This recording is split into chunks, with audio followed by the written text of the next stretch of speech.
MP board कक्षा 7वीं वाले सभी बच्चे ध्यान दें। प्यारे विद्यार्थियों, प्यारे साथियों, आप सभी बच्चों का अर्धवार्षिक परीक्षा का जो पेपर है हिंदी विषय का, जो कि आप सभी जानते हैं 24 नवंबर को पेपर है।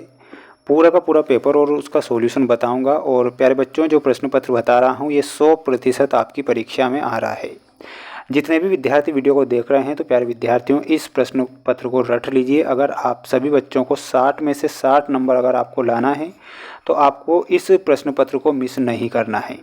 पिछले वर्ष भी प्यारे विद्यार्थियों हमने रियल प्रश्न पत्र बताए थे और इस वर्ष भी प्रश्न पत्र आ चुके हैं। पूर्णांक जो होगा 60 नंबर का पेपर होगा। समय आप सभी बच्चों को 2.5 घंटे का दिया जाएगा। देखिएगा, पेपर जब हाथों में होगा प्यारे विद्यार्थियों तो पहला ही प्रश्न आपसे पूछ लिया जाएगा।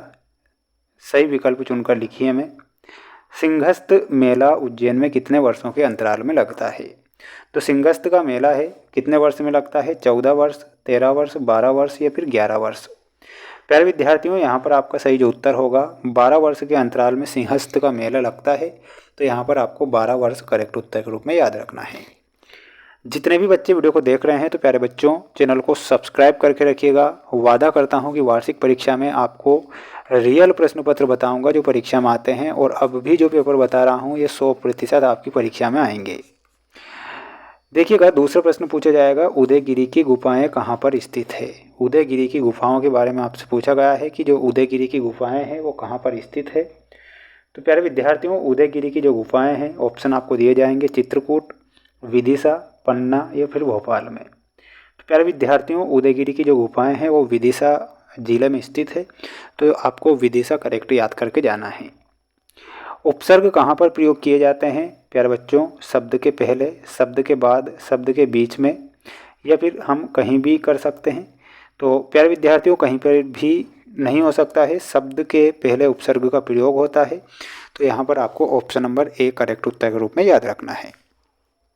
सूर्य का पर्यायवाची शब्द क्या है? प्यारे विद्यार्थियों, ऑप्शन दिए गए हैं प्रभाकर, दिवाकर और दिनकर। तो यहाँ पर तीनों ही प्यारे विद्यार्थियों ये सूर्य के पर्यायवाची शब्द हैं। तो आपको ऑप्शन नंबर डी बताना है। रस के कितने अंग होते हैं? प्यारे बच्चों, रस के 4 अंग होते हैं, विभाव, अनुभाव, संचारी भाव और स्थायी भाव। ठीक है, ध्यान रखना है। पूरा पेपर है जो कि 100% प्यारे विद्यार्थियों आपकी परीक्षा में आ रहा है। ध्यान से इस प्रश्न पत्र को देख लीजिए और याद कर लीजिए, क्योंकि ये प्रश्न परीक्षा से बाहर नहीं जाएंगे।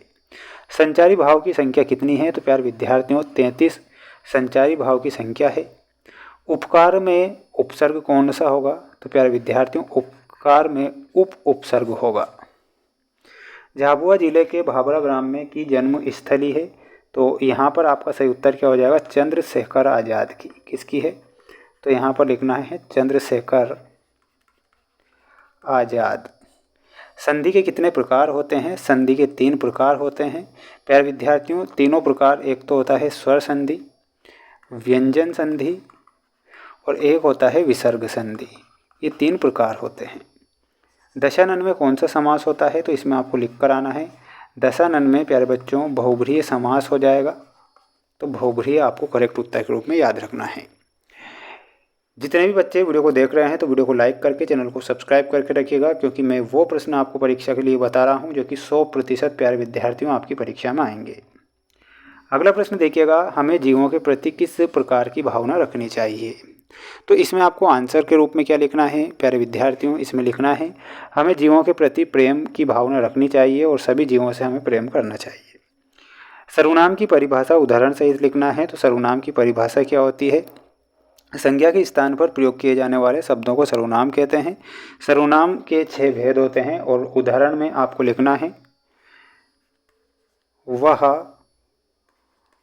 मोहन है।